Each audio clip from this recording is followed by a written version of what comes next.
शुक्राचार्य जी कहते हैं, बोले तुम लोग बृहस्पति की शरण में जाओ। पीछे नहीं है, हम आगे कहाँ। तुम लोगों ने मेरा अपमान किया था, मेरी बातों को तुमने समझा नहीं, इसलिए इस समय मैं तुम्हारी कोई मदद नहीं करूंगा। इस समय मैं तुम्हारी कोई सहायता नहीं करूंगा। अब जाकर के तुम गुरु बृहस्पति से ही सहायता मांगो। तो दैत्यराज प्रहलाद ने पूज्य गुरुदेव के चरण पकड़ लिए। देखिए पैसा का ऑप्शन और गुरुदेव के चरण पकड़ करके गुरुदेव आप ही उठ गए। लाइव कट करके फिर बताऊंगी। अभी तो जीरो तो हम लोगों को पाताल में जाना पड़ेगा। ये गुरुदेव हमसे गलती हो गई, तब आतेंगे।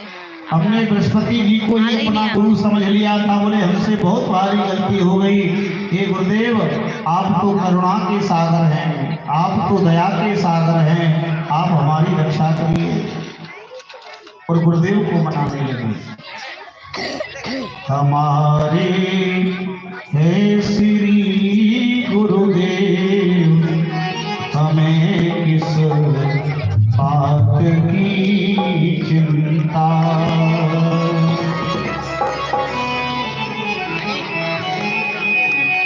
हमारे हे श्री गुरुदेव, हमें किस बात की चिंता, हमारे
क्यों नेट श्री वेद व्यास जी महाराज कहते हैं हे सोनम ऋषि, बंद कर लो। गुरुदेव को मनाने लगे हमारे हैं श्री गुरुदेव, हमें किस बात की चिंता। जिनको अपने गुरु पर भरोसा है ना, उनका कोई भी संसार में बाल बांका नहीं कर सकता। इसलिए अपने गुरु में कभी भी श्रद्धा कम नहीं होनी चाहिए, क्योंकि गुरु भगवान का रूप होते हैं, माता पिता भगवान का रूप होते हैं। बोले इनमें कभी भी श्रद्धा अपनी कम नहीं होनी चाहिए, क्योंकि गुरु ही भगवान से हमको मिलाने वाले होते हैं। वेद व्यास जी कहते हैं शुक्राचार्य जी महाराज ने कहा, बोले आप बिल्कुल भी चिंता मत करो, अब मैं तुम्हारी तरफ से युद्ध करूंगा देवताओं से, और अपनी मंत्र शक्ति के द्वारा मैं सारे देवताओं को पराजित कर दूंगा। आप बिल्कुल भी चिंता मत करो, सारे देवताओं को मैं पराजित करूंगा। देवता कहते हैं, बोले गुरुदेव हमारी शक्ति क्षीण क्यों हो रही है, हमें इस समय हार का सामना क्यों करना पड़ रहा है। तो शुक्राचार्य जी महाराज कहते हैं कि बोले ये सब काल की गणना है, क्योंकि मृत्यु तो सबकी आनी है, ऐसा कोई जीव नहीं है जो मरता ना हो।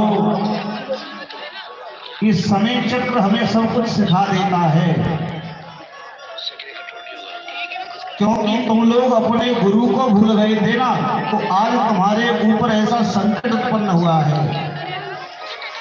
इसलिए गुरु को, भगवान को, माता पिता को कभी जीवन में भूलना नहीं चाहिए। कि दुख में सुमिरन सब करें और सुख में करे न कोई, और जो सुख में सुमिरन करे तो दुख काहे होए। का दुख में तो सभी लोग सुमिरन करते हैं, भगवान को याद करते हैं, लेकिन ये सुमिरन यदि सुख में ही करते रहेंगे ना, तो दुख हमारे सामने उपस्थित ही नहीं होगा। इसलिए तुम सुख में आकर के गुरु को भूल गए, भगवान को भूल गए, बोले इसलिए इस समय तुम्हारे सामने खड़ा हुआ है। आज हमारे बीच में शासकीय अधिवक्ता अनामिका शर्मा जी आज हमारे हम आगे आ जाएंगे। हम सब इसका चिकू हेलो कर दे, चिकू चिकू हेलो कर दिया। तो कहा कि जब समय विपरीत हो जाए तो बोले ऐसे अच्छे समय की प्रतीक्षा करनी चाहिए, अच्छे समय के लिए हमें प्रतीक्षारत होना चाहिए। और कहा कि राजा बलि आप समय का इंतजार करिए। चिकू देख तेरा नाम, शुक्राचार्य जी महाराज कहते हैं, बोले एक बार तो आपको हार का सामना करना ही पड़ेगा। भैया चीकू बोल रहा है, इस समय देवताओं से आपको जिता भैया चीकू बोल रहा है, चीकू चीकू। तो राजा बलि ने कहा, बोले तो क्या करें, बोले देवताओं वो चुपचाप बैठी है वहाँ, देखियो तभी तो लेके नहीं आया था। लेकिन हार का सामना हमें अवश्य ही करना पड़ेगा। बोलेगा हाय कर लो, हेलो कर लियो, हार का हेलो कर लियो, सामना हेलो कर लो, जल्दी जल्दी जल्दी देख हाय कर लो। ऐसे सब लोग आपको देख रहे, जल्दी बोलो हाय। श्री वेद व्यास जी महाराज कहते हैं कि हे जन्मेजय, एक बार राजा बलि ने गधे का रूप धारण किया और गधा बनकर के एक सूने घर में जाकर के राजा बलि खड़े हो गए।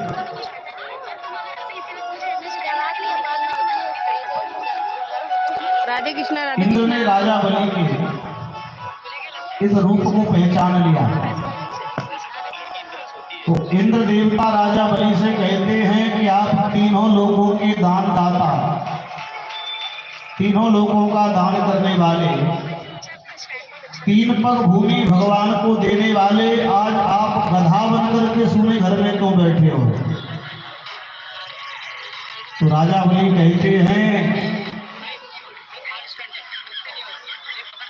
कि जब समय अच्छा नहीं होता है तो गधा भी बनना पड़ता है, तो समय विपरीत हो तो फिर गधा भी बनना पड़ता है।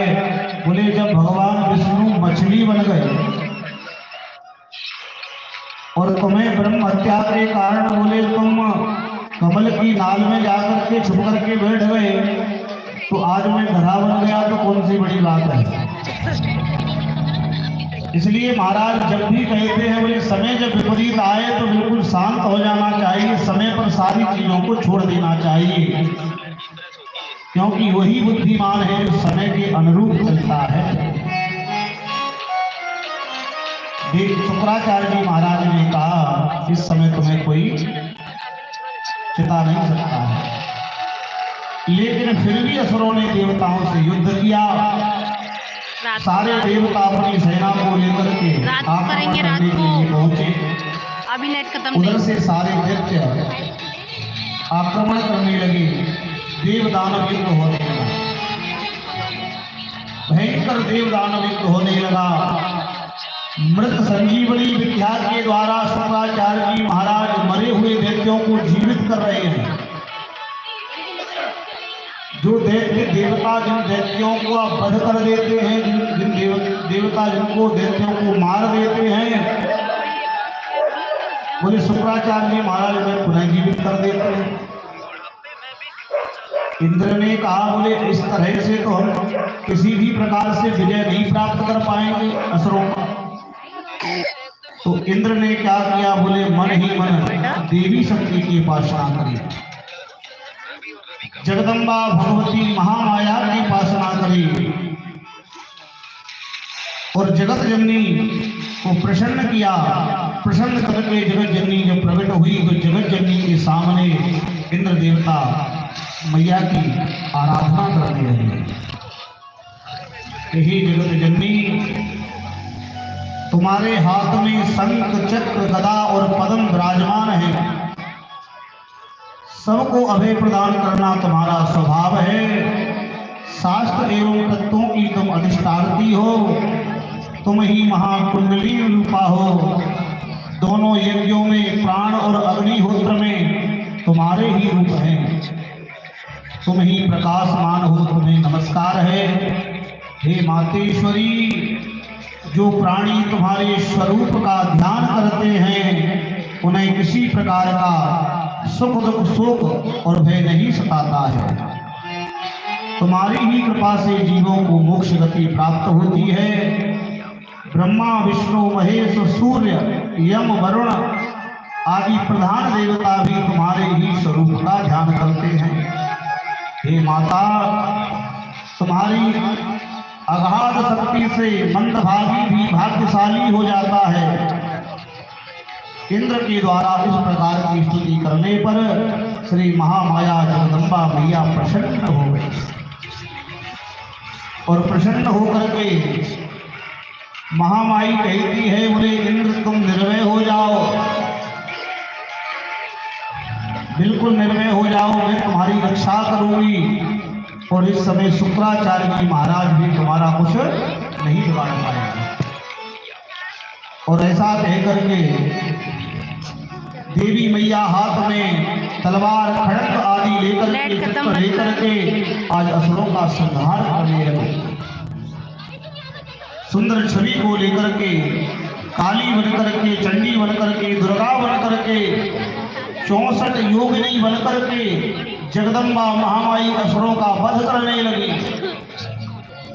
जब सारे असुरों ने देखा कि हमारे असुरों का वध हो रहा है, गुरुजी से पूछा गुरुजी क्या करें, तो गुरुजी कहने लगे बोले इस समय तुम्हें कोई नहीं बचा सकता है, क्योंकि देवताओं की तरफ से महाजगदम्बा युद्ध करने पधारी है और महाजगदम्बा से महामाई से बड़ी संसार में कोई शक्ति नहीं है, उस शक्ति को आज तक जीवन में कोई परास्त नहीं कर सकता।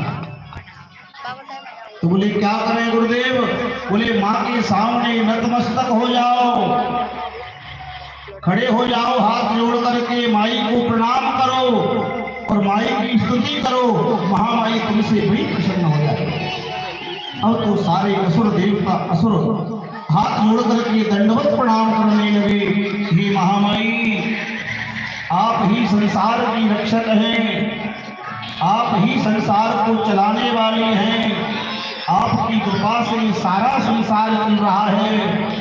हे देवी, आप धर्म के रहस्य को जानने वाली हैं, फिर हमारा ऐसा कौन सा अपराध बन गया कि आप हमारा वध करना चाहते हैं?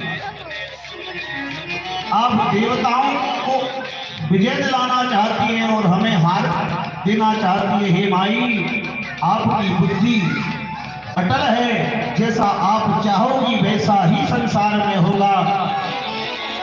हे महामाई, आप हमारे ऊपर करुणा करें।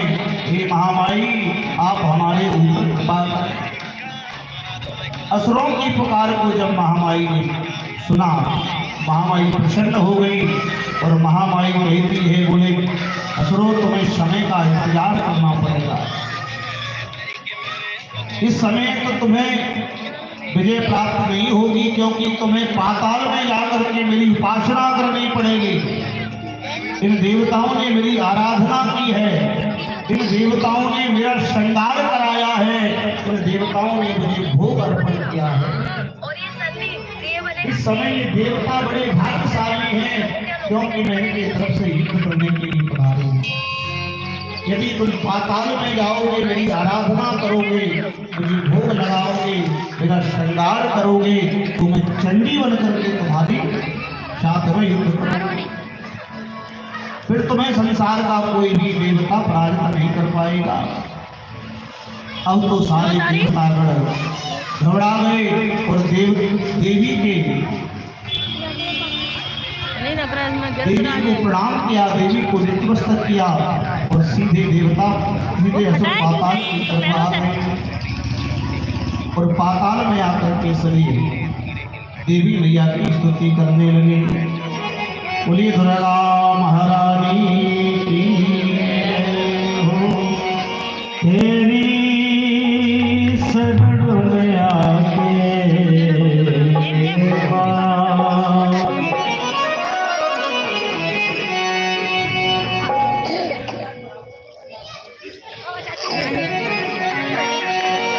तेरी शरण में आके मैं धन्य हो गया। तेरी शरण में आके मैं धन्य हो गया। जन्मों की प्यास थी जो,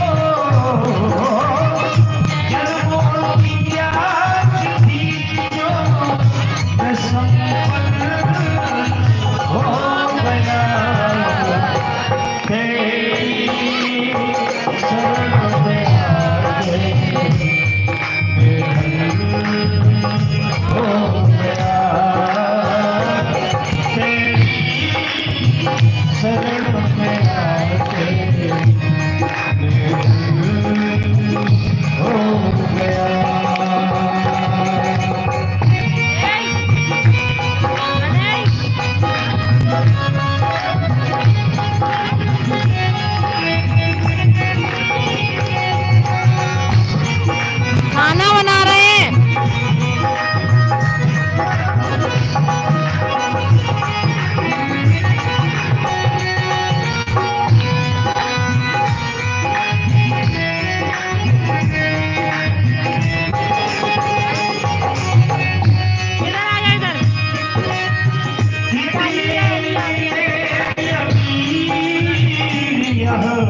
इधर आ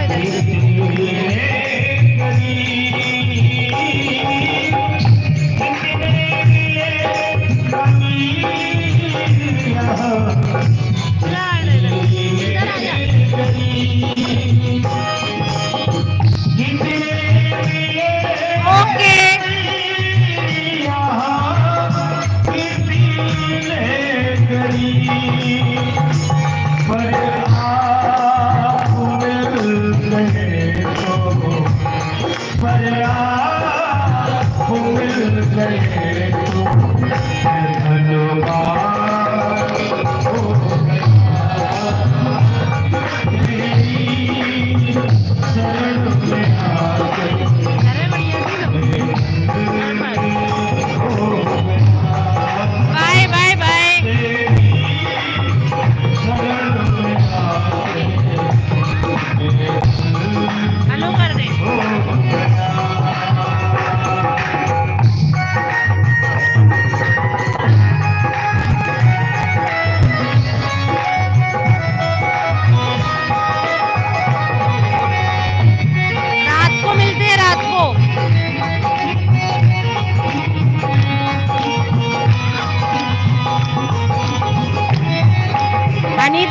भैया बोर